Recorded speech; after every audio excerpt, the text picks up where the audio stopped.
نماز کے فرائض، سب سے پہلے آپ جو دیکھیں نماز میں 7 چیزیں فرض ہیں، 7 چیزیں۔ سب سے پہلے تکبیر تحریمہ، یعنی اللہ اکبر کہنا۔ میں ہر ایک پر مختصر گفتگو کرتا چلا جاؤں۔ سب سے پہلے نماز میں کیا فرض ہے؟ تکبیر تحریمہ یعنی اللہ اکبر کہنا۔ اب تکبیر تحریمہ یعنی اللہ اکبر کہتے ہوئے اس کا مسئلہ کیسے ہے یہ ذرا ذہن میں رکھتے ہیں۔ کوئی شخص نماز مقتدی نماز امام نماز پڑھا رہا ہے، اب آیا توڑتے ہوئے آیا، اللہ اکبر کہا، ہاتھ بھی نہیں باندھا، رکوع میں چلا گیا، ہاتھ بھی نہیں باندھا، رکوع میں چلا گیا، اب اس کی نماز نہیں ہوئی۔ کیوں؟ اس لیے کہ تکبیر تحریمہ کہتے ہیں کس کو ہے؟ اللہ اکبر کہہ کر کے ناف کے نیچے ہاتھ باندھنے کو تکبیر تحریمہ کہتے ہیں۔ اور یہ جو دوڑتے ہوئے آیا تو اگرچہ یہ تصور کر کے آیا کہ میں اللہ اکبر کہہ رہا ہوں لیکن ہاتھ نہیں باندھا، ڈائریکٹ چلا گیا، تو یہ تکبیر تحریمہ نہیں ہوا اور رکوع بھی نہیں ہوا۔ رکوع کے لیے تو اللہ اکبر کہنا ہے، تو دونوں کے لیے کسی کے نہیں ہوگا، تو لہذا کیا ہے؟ نماز نہیں ہوگی۔ تکبیر تحریمہ بالکل سکون اور اطمینان کے ساتھ آئیں اور نماز کے لیے اللہ اکبر کہیں اور نماز پڑھیں، یہ ہو گیا۔ دوسرا مسئلہ یہ ہے کہ جو شخص تکبیر کے تلفظ پہ قادر نہ ہو، یعنی کسی کی زبان میں لکنت ہو، یعنی بول نہیں سکتا اللہ اکبر، اس کو بول نہیں سکتا ہے اور یہ تصور بھی نہیں رکھتا ہے کہ اب پتہ نہیں کیا ہوگا، میں کیسے بولوں گا، کیا کروں گا، تو تکبیر کے تلفظ پہ قادر نہ ہو، یعنی گونگا ہو، زبان سے کیا ہو؟ گونگا ہو، یا کسی اور وجہ سے زبان سے وہ الفاظ ادا نہ کر پا رہا ہو، تو اب اس کے اوپر تلفظ واجب نہیں ہے، یعنی زبان سے ادا کرنا واجب نہیں ہے، بلکہ دل میں اگر اللہ اکبر کہہ لے تو اس کی نماز تکبیر تحریمہ ہو جائے گی، زبان سے ادا کرنا واجب نہیں ہے۔ جیسے کہ نیت کیا ہے؟ نیت دل سے صرف سوچ لینا ہے، زبان سے اگر کر لیے تو یہ مستحب عمل ہے، تو ایسے ہی اگر اس کو قادر نہ ہو تو زبان سے ادا کرنا واجب نہیں ہے، دل میں سوچ لے تکبیر تحریمہ ہو جائے۔ اگر کوئی شخص ہے اللہ اکبر کے بجائے اللہ اجل یا اللہ کریم یہ سب کہہ دیا تو نماز تو ہو جائے گی، لیکن اس کی نماز مکروہ تحریمی ہوگی، مکروہ تحریمی ہوگی، اللہ اکبر کہنا ہی بہتر ہے، درست ہے۔ ایک مسئلہ یہ ہے کہ اگر کسی شخص نے لفظ اللہ کو اللہ اکبر کہہ دیا، کچھ ہوتے ہیں بعض لوگ قرات میں اپنے تلفظ کو بھول جاتے ہیں، کوئی شخص اللہ اکبر کہہ دیا یا اللہ اکبر کہہ دیا تو یا اکبار کہہ دیا، اکبر نہیں کہا اکبار کہہ دیا تو نماز نہیں ہوگی۔ کیوں؟ اس لیے کہ تلفظ کا صحیح ادا کرنا، کیونکہ وہ زبان پہ بھی قادر ہے، ہر چیز پہ قادر ہے، تو تلفظ کا صحیح ادا کرنا کیا ہے؟ بالکل ضروری۔ ایک فرض ہے اور وتر ہے اور عیدین اور سنت فجر میں قیام، یہ سب جتنے بھی نماز ہیں تمام کے لیے ایک ہی حالت ہے، ان تمام میں یہ سب چیزیں کرنا کیا ہے؟ بالکل درست ہے، اور تلفظ کو ادا کرنا چاہیے، جلدی نہیں، بالکل اللہ اکبر، اللہ اکبر۔ دوسری کیا ہے؟ نماز کے فرائض میں قیام ہے، دوسری نماز کے فرائض میں قیام ہے، یعنی کوئی شخص ایسا ہے کہ قیام کرنے کا قادر تھا، یعنی کھڑا رہ سکتا تھا لیکن بیٹھ کر کے نماز پڑھا، بیٹھ کر کے نماز پڑھا، فرض نماز، اس کی نماز نہیں ہوگی۔ کیوں؟ اس لیے کہ قیام کیا ہے؟ فرض ہے، اور قیام پر قدرت رہنے کے باوجود اگر بیٹھ کر کے نماز پڑھا تو اس کی نماز نہیں ہوگی، یہ فرض میں ہے، لیکن اگر سنت ہے تو اس میں کوئی حرج کی بات نہیں۔ دوسرا مسئلہ یہ ہے کہ اگر قیام میں قیام و قرات کا واجب و سنت ہونا، بھائی اگر یہی شخص ہے سنت فجر ہے، یعنی فجر کی سنت ہے یا عیدین کی نماز ہے یا کوئی فرض نماز ہے، ان تمام میں بھی اگر کوئی شخص بیٹھ کر کے نماز پڑھا تو نماز نہیں ہوگی، بشرطے کہ وہ اس چیز پر قادر ہو۔ لیکن اگر کوئی عذر شرعی ہے، شرعی عذر یہ ہے کہ اگر کھڑا ہو کر تو نماز پڑھ سکتا تھا، یعنی قیام کر کے تو نماز پڑھ سکتا تھا، لیکن سجدہ اور رکوع کرنے میں اس کو تکلیف ہو سکتی تھی، تو اب اس کو چاہیے کہ کھڑا ہو کر نماز نہ پڑھے، بلکہ اگر بیٹھ کر کے کر رہا ہے تو اشارے سے نماز پڑھے، کیا کریں؟ اشارے سے نماز پڑھے۔ ایک شخص ایسا ہے کھڑا ہوا مگر آدھے نماز میں اس کو اتنی تکلیف ہو گئی کہ وہ کھڑا نہیں رہ سکتا، تو اسی حالت میں کیا ہو جائے؟ بیٹھ جائے، نماز ہو جائے، اسی حالت میں بیٹھ جائے، نماز ہو جائے۔ کوئی شخص ہے بیٹھ کر کے نماز پڑھا، کس وجہ سے؟ کہ اب اس کے عذر تھا، اس کو کیا تھا؟ تکلیف تھی، لیکن بیٹھ کے نماز پڑھ رہا تھا، آدھی نماز ہوئی کہ اس کی تکلیف دور ہو گئی، تو وہ کھڑا ہو جائے، وہ سوچا کہ کھڑا ہو جائیں گے تو نماز پڑھ لیں گے، تو اگر وہ کھڑا ہو جائے پڑے گا تو اس کی نماز نہیں ہوگی، سیدھے سے اس کو نماز پڑھنا ہوگا، اگرچہ اس کی بیٹھنے کی حالت میں ہی تکلیف دور ہو رہی ہو تو بیٹھ کر کے نماز پڑھ لے، بیٹھ کر کے نماز پڑھ لے۔ کیوں؟ اس لیے کہ اس نے سرے سے عذر کی بنیاد پر قیام کو چھوڑا تھا، تو اب جب اس کے اوپر سے قیام تکلیف کی وجہ سے دور ہو گیا تو اب قیام کرنا اس کے لیے درست نہیں ہے، اگر اس نے قیام کر لیا تو اب اس کی نماز نہیں ہوگی۔ اب تیسرا، یہ تو ہے مطلب ایک تو تکبیر تحریمہ ہے اور دوسرا کیا ہے؟ قیام ہے، اور تیسرا فرض یہ ہے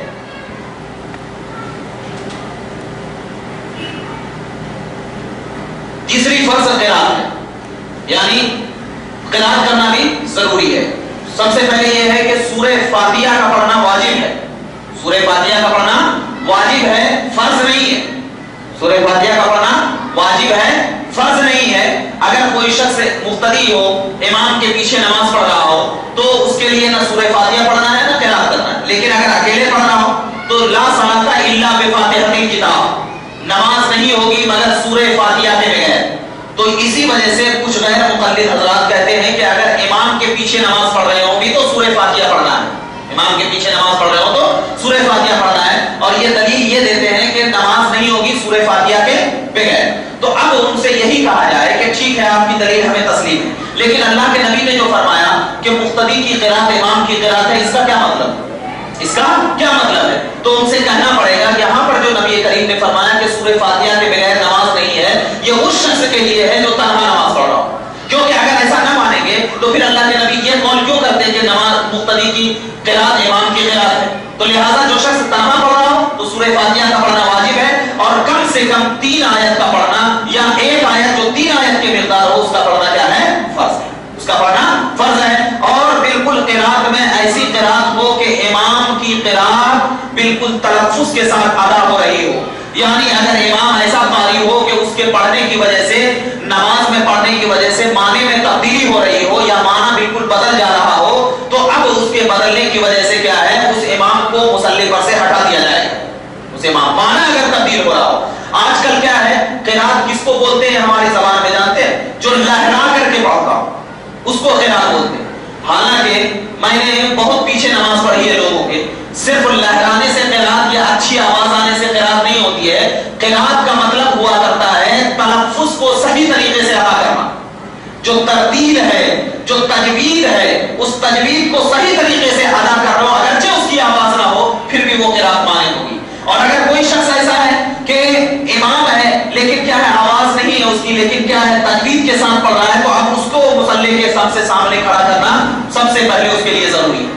لہذا قرات یہ ہے، یہ قرات کا مسئلہ ہوا۔ اگر کوئی شخص کیا ہے نماز میں اگر یہ چیز اگر آپ نہیں کریں گے، یعنی فرائض نماز جتنے بھی میں بیان کر رہا ہوں، یہ فرائض نماز اگر آپ کی چھوٹ گئی تو آپ کی نماز ہی نہیں ہوگی، چاہے آپ سجدے سہو کیوں نہ کر لیں، کیونکہ فرض جو چیز نماز میں ہوتی ہے تو اس کے ادا کرنا کیا ہے؟ بالکل ضروری ہے۔ اب ذرا دیکھیے چوتھی چیز کیا ہے؟ رکوع۔ کوئی شخص ہے قرات کیا اور سجدے میں چلا گیا، سجدے میں چلا گیا، رکوع نہیں کیا تو اب اس کی نماز نہیں ہوگی۔ رکوع کرنا بھی کیا ہے؟ فرض ہے۔ اور رکوع کرنا کیسا فرض ہے کہ میں نے جب آپ کو بتایا نماز کے طریقے میں کہ کس طریقے سے رکوع کرنا چاہیے۔ پانچواں کیا ہے؟ سجدہ ہے، یعنی سجدے بھی آپ کو بتایا گیا کہ سجدے کی حالت میں یہ جو انگلیاں ہیں وہ انگلیاں زمین پر رہے، وہ انگلیاں زمین پہ، ایک انگلیوں کا زمین پر لگنا فرض ہے، ایک انگلی کا زمین پر لگنا کیا ہے؟ فرض ہے۔ اگر آپ کے دونوں پیر اٹھ گئے تو آپ کا سجدہ نہیں ہوا، آپ کو دوبارہ نماز پڑھنی ہوگی۔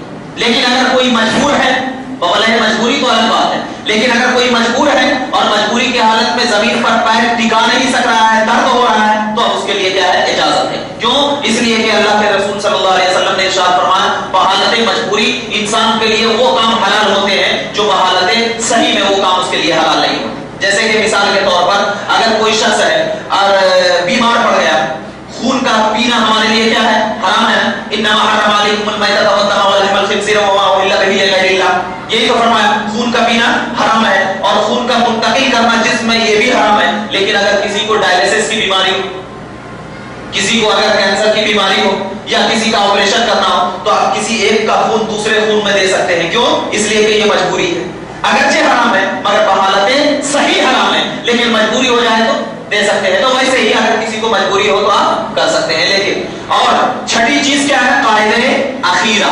قاعدہ اخیرہ یعنی 2 رکعت کے بعد اتنا دیر بیٹھنا جتنے دیر میں التحیات للہ وغیرہ پورا پڑھ سکے. اس میں اگر غلطی ہو گئی تو آپ کی نماز نہیں ہوگی. اور 7ویں فرض ہے خروج بے سنعی. خروج بے سنعی یعنی کوئی ایسا فعل کرنا جس کے کرنے کی وجہ سے ہماری نماز ٹوٹ جائے، اس کو خروج بے سنعی ہی کہتے ہیں. اب نماز پڑھ رہے ہیں تو بہتر یہ ہے کہ ہم السلام علیکم ورحمۃ اللہ کہیں. اگر کوئی شخص التحیات کر لیا، درود پڑھ لیا، سب کچھ پڑھ لیا اور اس کے بعد کہا اے کیا بات ہے، نماز ہو گئی، نماز ہو گئی. یا کوئی کہہ رہا ہے پانی لے کر آؤ، یعنی کوئی ایسا فعل جس سے نماز سے ہم نکل جائیں تو نماز کیا ہو جاتی ہے؟ ہو جاتی ہے. تو یہ نماز کے 7 فرائض ہیں. ان چیزوں کا نماز میں کرنا ضروری ہے. اگر کسی شخص سے ان میں سے ایک چیز بھی اگر چھوٹ جائے تو اس کی نماز کیا ہے؟ مکمل نہیں ہوگی. اور ان 4-7 چیزوں کو ہمارے لیے کرنا بالکل ضروری ہے. اب آئیے آگے نماز کے واجبات، یعنی ہم پر جو کیا ہے نماز کے واجبات میں سے تکبیر تحریمہ میں اللہ اکبر کہنا کیا ہے؟ واجب ہے. یعنی اللہ اکبر کہنا، یعنی تکبیر تحریمہ جب ہم کہہ رہے ہیں تو اس میں کیا ہے؟ اللہ اکبر کہنا واجب ہے. اور الحمدللہ پڑھنا واجب ہے، یعنی سورہ فاتحہ. الحمدللہ یعنی 7 آیت، ہر ایک آیت کا بالکل یہ سورہ فاتحہ کا پڑھنا واجب ہے. ان میں سے ایک آیت بلکہ ایک لفظ بھی اگر ترک ہو گیا، چھوٹ گیا تو اب کیا ہے؟ واجب چھوٹ جائے گا. بغیر سجدے سہو کے ہماری نماز مکمل نہیں ہوگی. اور سورت ملانا یعنی الحمدوں کے ساتھ کوئی دوسری سورت کا ملانا. قرات جو ہے یہ فرض ہے، لیکن کیا ہے؟ الحمدوں کے ساتھ کوئی دوسری سورت کا ملانا کیا ہے؟ یہ واجب ہے. کوئی شخص الحمدوں پڑھ لیا، الحمدوں یعنی سورہ فاتحہ پڑھ لیا، اس کے بعد رکوع میں چلا گیا تو اس کی نماز اس وقت ہوگی جب وہ سجدے سہو کر رہا ہو، کیونکہ سورت کا ملانا کیا تھا؟ واجب تھا. قرات تو الحمدوں سے بھی ہو گیا، قرات الگ چیز ہے اور سورت کا ملانا الگ چیز ہے. اور چھوٹی سورت جیسے انا اعطینا وغیرہ ہے اور بڑی سورت جیسے کوئی بھی ہے ایک آیت کی مقدار ہو، تمام کو چیز کو کرنا کیا ہے؟ واجب. تو یہ جو چیزیں ہیں بہت سارے واجبات میں سے ہیں. میں چند چیزیں آپ کو بتا رہا ہوں تاکہ آپ سمجھ میں آ جائے. اور فرض کی پہلی 2 رکعتوں میں قرات کیا ہے؟ واجب ہے. قرات پڑھنا یہ کیا ہے؟ واجب ہے. اگر کسی شخص نے چھوڑ دیا تو کیا ہے؟ اس کی نماز سجدے سہو کے بغیر نہیں ہو. اس کے بعد فرمایا گیا ہے کہ قرات کے بعد متصلاً رکوع کرنا، یعنی قرات کر لی، الحمدو پڑھ لی، اس کے بعد آپ کھڑے نہیں رہنا، چپ چاپ نہیں رہنا، فوراً کیا کس میں چلے جانا؟ فوراً رکوع میں چلانا. اگر ذرا سا بھی دیر ہو گئی تو آپ کی واجبات چھوٹ گئی اور کیا ہے؟ آپ کی نماز بغیر سجدے سہو کے نہیں ہوگی. اگر آپ نے ویسے پڑھ لیا تو آپ کی نماز کو پھر دوہرانا ہوگا. دوسرا، رکوع میں ڈائریکٹ جب اٹھیں تو اطمینان کے ساتھ جب جائیں اور سجدہ کریں، جب آپ سجدے میں پہنچے تو دونوں سجدوں کے درمیان سیدھا جو آپ بیٹھ رہے ہیں تو اتنی دیر نہ بیٹھ جائیں جتنی دیر لوگ یہ سمجھنے لگیں کہ قاعدے میں بیٹھا. اتنی دیر بھی اگر کر دیا آپ کو کیا ہے؟ سجدے سہو واجب ہوگا، واجبات کیا ہو جائے گی؟ ترک ہو جائے گی. اور تیسری چیز یہ ہے کہ فرض ہو، وتر ہو، سنن ہو، اس میں کیا ہے؟ بالکل رابطہ کرنا، یعنی پہلے فرض پڑھنا، اس کے بعد کیا ہے؟ وتر، اس کے بعد سنتیں وغیرہ پڑھنا. اور وتر کی جو تیسری رکعت ہوا کرتی ہے، تیسری رکعت اس میں دعائیں قنوت وغیرہ پڑھنا، یہ کیا ہے؟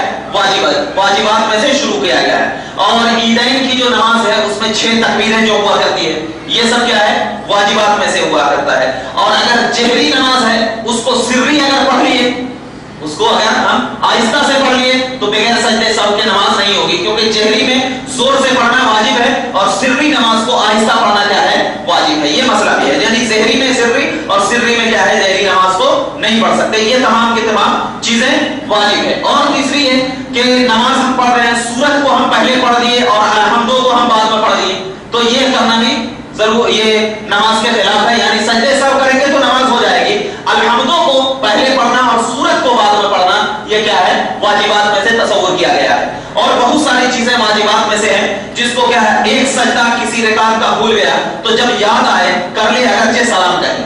یعنی اگر 2 سجدہ کرنا ہمارے لیے کیا ہے؟ واجب ہے. اگر ہم ایک ہی سجدہ کر لیے اور نماز میں سلام کر لیے تو ہماری نماز اس وقت ہوگی جب ہم سجدے سہو کریں گے.